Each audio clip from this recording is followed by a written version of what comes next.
Don't miss our unboxing and build of the biggest Space Marine tank to date. Spiky bits.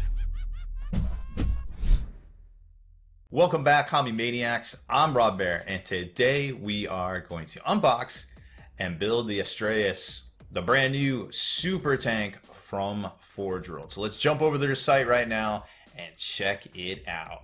And here it is. Oh, there's a competition going on. I know it's a new release, so let's jump right in here to it. Astraeus, there it is, 220 pounds. I feel like that is going to be a big tank. Holy cow, look at that thing. Looks like something out of Halo, doesn't it? Lots and lots going on here. The super heavy tank using repulsor technology from the newly created Primaris Space Marines. Features 4 repulsor pods, 2 at the rear, 2 smaller ones at the front. I guess that's these things right here. Connected to the 2 hull sections, rear dominated by the enormous twin macro accelerator cannon. 2 sponson turrets will feature your choice of las rippers or plasma eradicators. Those sound fancy. And 2 void shield projectors on their own mounts. So I feel like void shield projectors back here, plasma or las rippy thingies, and a front, either a heavy bolter or las cannon. Is that what I'm reading there? Let's take a look at this side shot. This shot. Oh, there's your plasma rippy things, and there's your las cannon. Okay. Well, that makes sense. And of course, there is download rules, which we'll go over after we get this bad boy built. Add to cart. And here it is. Ding dong, who's there?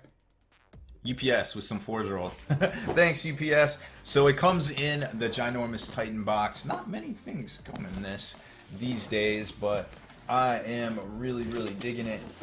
Of course, the Titan itself, Warlord Titan, comes in 2 of these. Now, I haven't bought anything bigger since they started packaging their stuff a lot better with all the bubbles and everything to really protect it. I mean, let me tell you what, if you have a problem with anything from Forge World, call them up, they'll replace it. You know, as long as you have all the papers and everything that you got it from there. And they're very easy to deal with. You might have to make an international call, but other than that, super great. Best customer service. GW has the best customer service, bar none, of any company out there. They're so easy to deal with. So it's going to come with your instruction booklet, which we're going to look at here in a second, and tons of parts in different baggies. Now, I have to tell you straight ahead, this doesn't look as impressive as it did when it first got here, but we've cut all of these down and trimmed all these up and washed them and everything, so they're pre-done, ready to go, and show you guys some of the stuff unboxed before we actually build it, just so you can get an idea of the amazing detail and the exact scale that this really encompasses. Let's dive into the instructions real quick, just to give y'all an idea of what we're working with here. Like, I always like to look at how many steps is it, kind of like a Lego set, and it is 23 steps. So we did the Red Scorpion Caracolin unboxing recently, and that was 14 steps for a Leviathan Dreadnought. So this is a little bit more robust. Now, it looks a little scary over here when we see this exploded view. That's a lot of parts, but fortunately for us, a lot of it's all the same exact part over and over and over. It's just making those repulsor pod kind of type deals. And then you've got all your turret assemblies. These are huge chunks, so those will go together, and then it's just kind of off to the races, like, how can we magnetize things? How can we, you know, make this as modular as possible kind of type deal. So which these instructions right here might tell you. Now, it's important to pay attention to the legend, so you know why things are shaded, what color they are. Parts for assembly, optional assembly. Kind of gives you an idea. Hey, you can build this with the las cannon or the heavy bolter, and we'll take a closer look when we have the parts in our hands, whether we can actually magnetize that and let you guys know. Again, the las ripper, the plasma eradicator right there, completed sponson turret. This is interesting. It looks like it has a little recess possibly, and then your turret assembly here, left and right, ammo feeds, looks like motors, your barrels, your rear defense cannon here, just like the repulsor, top hatch, front pods. I mean, most of this is big chunks, so I'm really starting to feel this. Then you've got your rails for your void projector. Oh, okay, I get it. So it's like, oh, it's a mount. Okay, so it's interesting. Okay, I guess they emanate out from that in the 40K of how it works. and your thrusters, pistons that you're going to attach all the plates to, the rails, and then it's off to the races with the plates themselves, gluing that all down, and then your turrets, which look to just kind of seat in, so I'm hoping that's the case, and then the flight stem uses the power of gravity right on that one little spot there to balance it out. So I mean, in theory, it seems easy, doesn't it? Now, I have to admit, I had a little help cutting this all down and washing it up as well. So there's a nifty unboxing video that we're going to do showcasing you a really cool cleaner that will really help with this resin. I'm not sure if it's up yet, but if it is, I'll put it in the comments for sure. So be looking for that right underneath here. Now that we got the instructions out of the way, let's take a look at some of the parts. So here are some of your repulsor plates, which are going to really kind of figure into things. And they seem to be, for the most part, decently detailed. I mean, nothing too crazy right there. And it looks, for the most part, like they are pretty well. I'm not going to have to bend them or anything like that. And then here's one of the thrusters, one of many thrusters. And you can see the turbines in there. Or I guess they reversed, that's the afterburner. I don't know, that doesn't make sense. Whatever. I don't know, it's 40K, it doesn't always make sense. I mean, if the orcs can just think of something and it gets done, well, it gets done. So, ain't none of this makes sense now, does it? Here's your larger sections, like your left and right assemblies of the front repulsor, where the skid plate's gonna go. And then this is part of your cannon, it looks like. And the piece that's gonna be the ammo feed, which goes under here somehow. Oh no, wait, that's this one. I don't know how that's all going to work yet, but we're about to find out. And the other side of that, so lots of large chunks here, and then you can see the void shields and things in here looking very, very, very well detailed. Look at on the point defense cannon on the rear here. Check this out. Look at how well done. Or maybe that's the front, I'm not sure exactly what that is yet, but look at those cogs on there. Like, those are super well detailed. Your void shields, void shield projectors, very well done themselves as well. And the actual guns, which look to have come pretty straight. I mean, I'll be honest, I put a little bit of straightening on them, but not too bad. Looking good there. And they seem to only be slightly bigger than the ones that come on the Sakaran.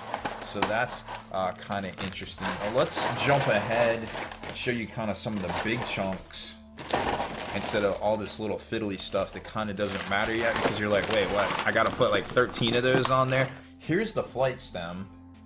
So this kind of locks up into, it's some way at the underneath of the hull.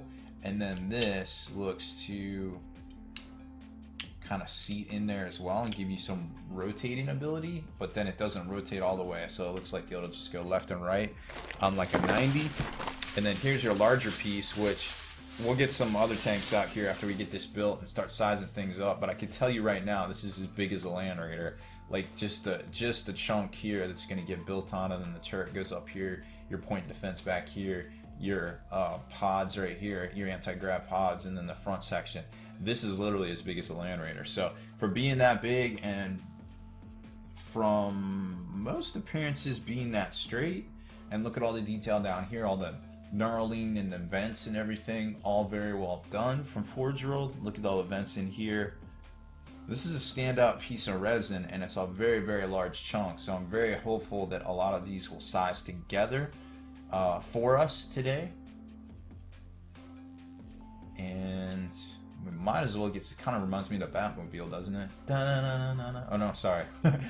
Whatever the new music is for Christopher Nolan series, it definitely looks like the Batmobile, at least to me. All right, let's get it on the table and get this bad boy built. And like magic, it appears before our eyes. Now, man, check this thing out.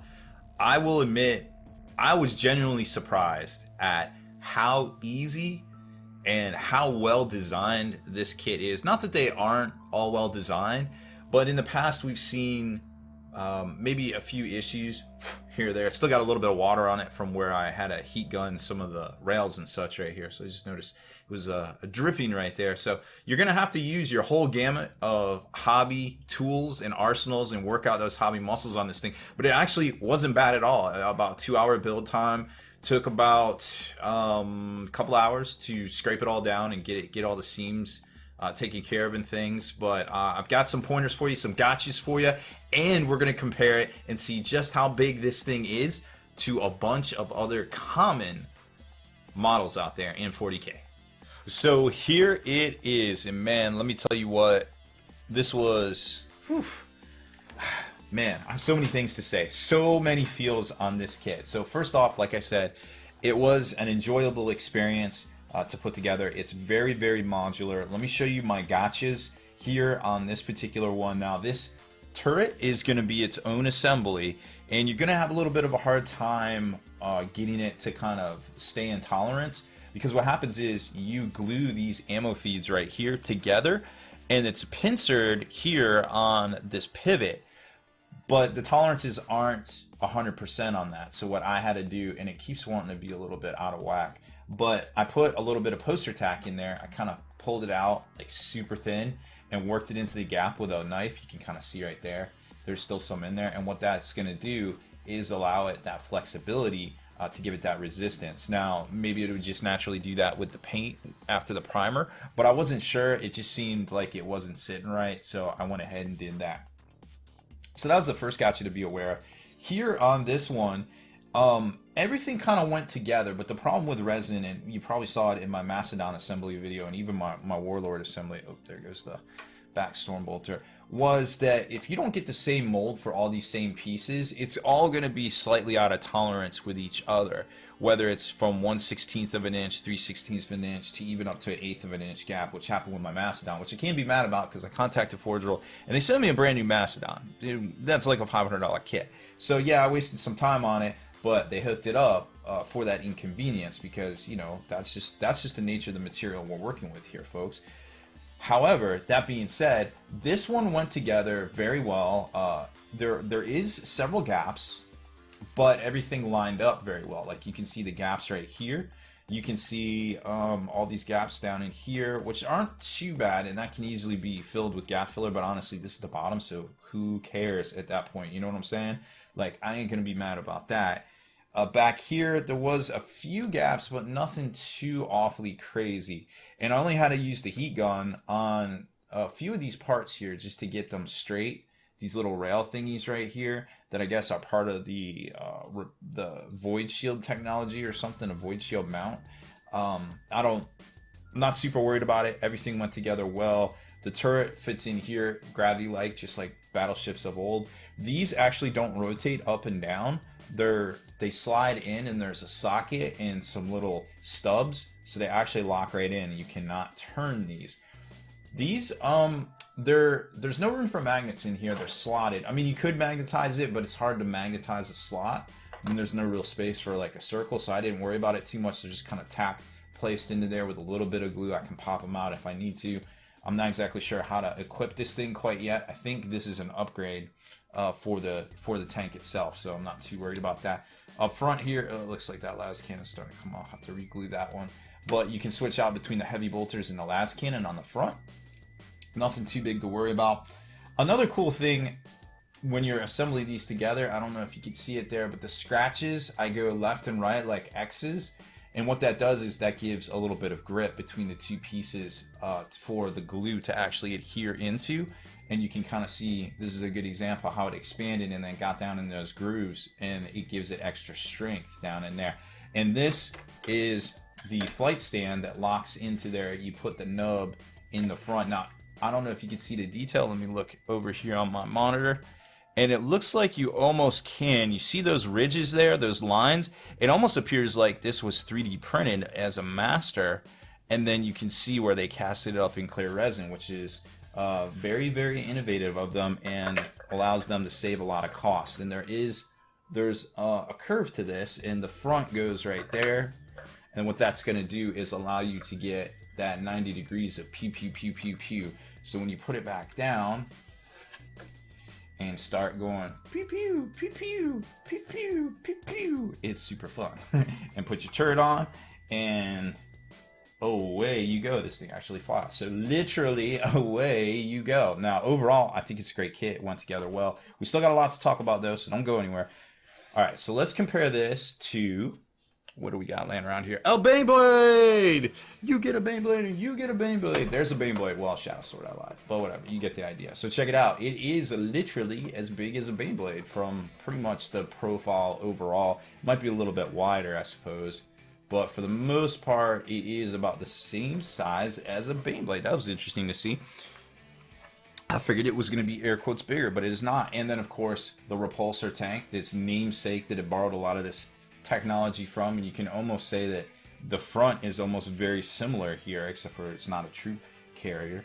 But I believe you can use this obviously in any Marine army, which would mean it's good to go for Primaris. And there you can kind of see how big that is. This piece right here that we showed you earlier, I was like, hey, that's as big as a Land Raider. It literally is as big as a Land Raider, because this sub-repulsor is as big as a Land Raider. And the tank, the Rhino, looks super, super teeny when you compare it to this thing right here. You can easily put 1, 2, 3, 4, 5 of these things inside of the area that this takes up, which is hilarious to me. So very, very cool kit. But cool kits sometimes aren't enough to cut it in the new edition of the Warhams. You gotta have a use.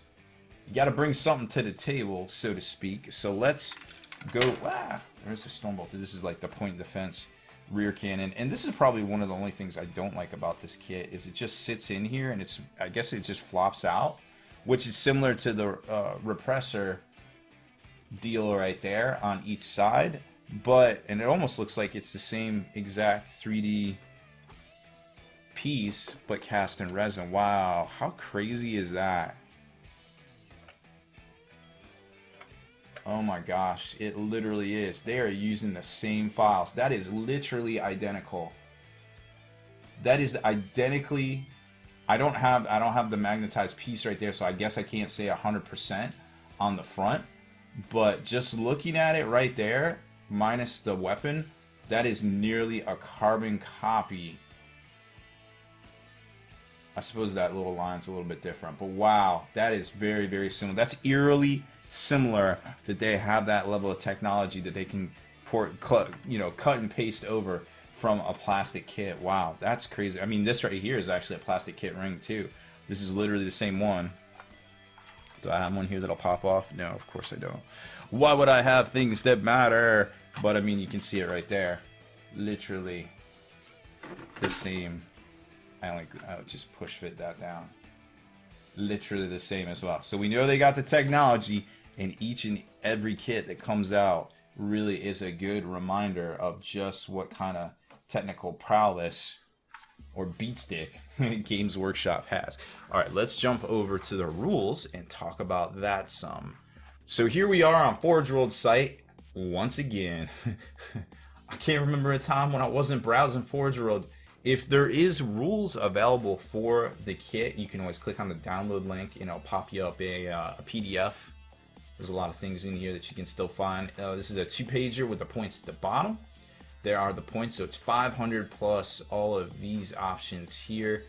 Macro cannon you have to take, stubber you have to take, stormbolter you have to take, repulsor field is 0, so you might as well take it. It's a cool close combat attack.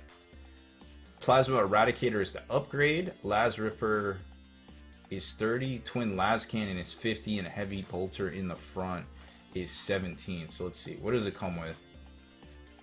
2 las rippers, enhanced repulsor field, twin macro accelerator cannon, iron hail, heavy bolter, storm bolter, 2 heavy bolters. Okay, so that is gonna put it at 500 plus 205 plus 17, so 217, so 222. So 500 plus 222. It looks to be stock at 722 points. Somebody fact check me on that, but I'm just spitballing that in my mind.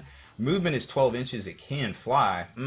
Loving that. Weapon skill 5, not so good, but if you have a babysitter by, you can reroll those hits. And here's why. Enhanced repulsor field is melee, user neg2, D3 attacks. And look at that beautiful attack profile right there. 8 beautiful attacks. So, wow. Okay, so strength 9, neg 2. This is pretty much adamantite tracks. It's on the Baneblade as well. Yeah, I'm down with that. D3 attacks getting through on each one. That could be pretty vicious. But before you roll up on somebody and smash into them, they had 24 wounds. That's comparable to a Baneblade as well. Baneblade's 27, I believe. Strength 9, toughness 8, leadership 9. Not that it super matters for a lot of things. And 8 attacks base, 2-up save. Now it has Void Shield, so it can actually take saves against mortal wounds, believe it or not. Womp womp womp. The main armament here is your macro accelerator cannon, which isn't going to suffer any penalties against keyword fly. 12 shots, hitting on 3s. Again, the rerolls would be clutch to have a babysitter by. A strength 8, neg 2, 3 damage. This thing is gonna spit a ton of fire. You keep this protected, this will win you games right here. Unless, of course, you don't go first and your opponent completely shoots everything at it, which may or may not kill it. I've seen a Tau Supremacy armor target Mortarion with all of its weapons, and Mortarion made 10 out of 13 invulnerables, and then giggled maniacally as he murder shuffled through the Tau army. But stranger things have happened. Power of the Machine Spirit, moving and not suffering penalty for heavy weapons.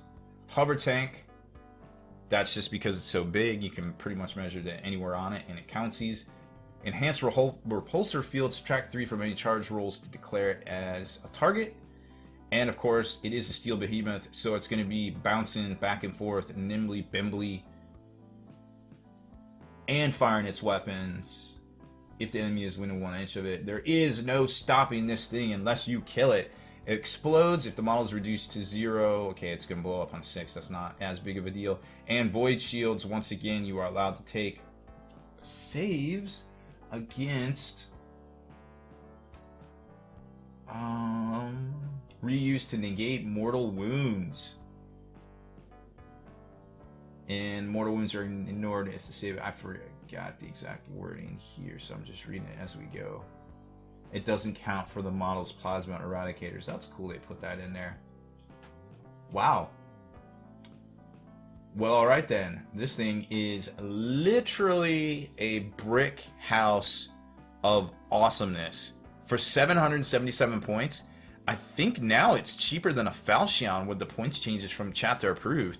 And I didn't look to see. I would assume that Forge will put up the most recent version here, and I'm hoping that's the case. Because it's 777 points, it's only 200 more points than a Baneblade. And we're talking Marines, baby. Marines are the bee's knees, and they're going to be taking this thing. Man, I wasn't sure how good it was when I was like, all right, we'll go take a look at the rules. Sure, yeah, hey, whatever. But now I'm looking at it, and I'm like, do I have an army that can take this thing? This thing's a beast. Holy cow. Wow.